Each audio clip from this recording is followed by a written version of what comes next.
baheula mah gara-raga, baheula mah diuji coba, kagelut-gelut diuji coba baheula begitu. Ajengan-ajengan baheula mah ayeuna mah euy mun diuji coba teh ting kumaha. Masya Allah, malah ayeuna mah kabedieuna teh elehan.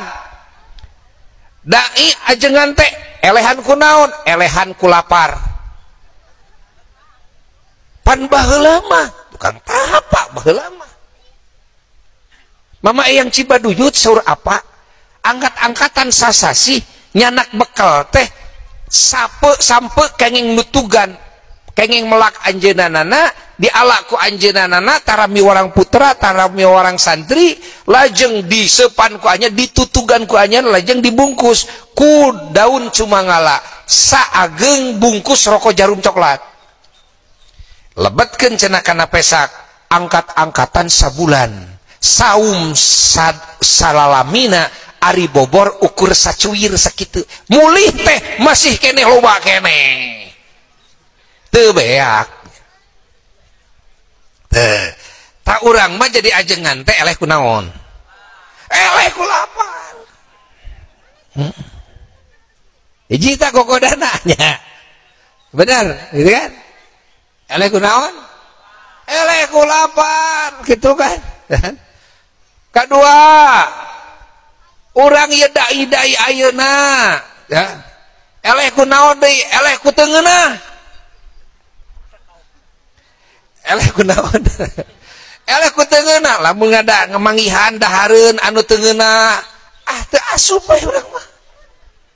Mun urang ningal dina hadis jungjunan nu disebut tuang jungjunan kumaha? Aduh, ayeuna mah aya bahan dibaledogeun. Dibaledogeun, sok tinggal dina hadis ku urang. Masyaallah. Jadi urang eleh ku teu ngeunah. Jadi sagala teh hayang naon? Hayang ngeunah. Tuh kan?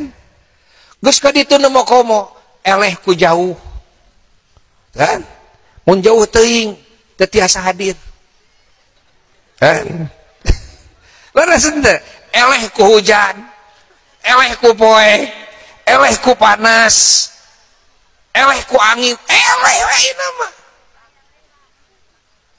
jadi ajengan ayeuna ulama ayeuna punten kulan ieu mah pribado sanes-sanes salira sanes ka dieu para dai-dai sanes ya. Ieu mah karasa ku buya we nya. Ajengan anu siga buya gitulah. Elehan geus sakitulah. Elehan. Eleh ku loba teuing amal. Lamun salat di lobaan teh jor eleh awak teh. Sok maca Quran di lobaan eleh. Maca salawat di lobaan eleh. Bener teu? Eleh ku naon? Eleh ku loba amal.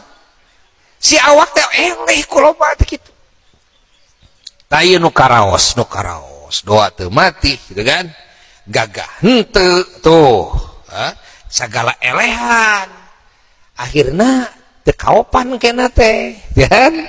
Aya anu ngagorengkeun tetangga rarasaana teh. Wah, sakampung eta rarasaana teh kitu. Jadi siga ririakan ngalobaan.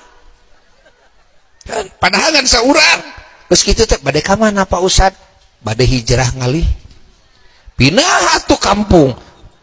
Murukan meureun moal aya deui nu goreng teh. Pindah kampung teh aya deui nu goreng, ngalih deui. Terus ulah alih gitu kan. Eureun-eureunna teh paeh we. Jadi ajengan punungan. Jadi dai punungan gitu kan, ustad punungan. Tah, ieu nu jadi sababiah. Ya, naon sababna ieu dakwah teu bisa gencar, naon sababna ieu pengaruhna pada akhirna seueur umat anu teu kadidik da teu kadatangan ku ulama da teu kontinu ulama dina ngadidikna teu istiqomah dina ngadidikna teu leres-leres dina ngadidikna itu kan. Nah pada akhirnya nu bodoh pabalatak di ditu di dia ada teh nu jadi pejabat nu bodoh nu jadi anggota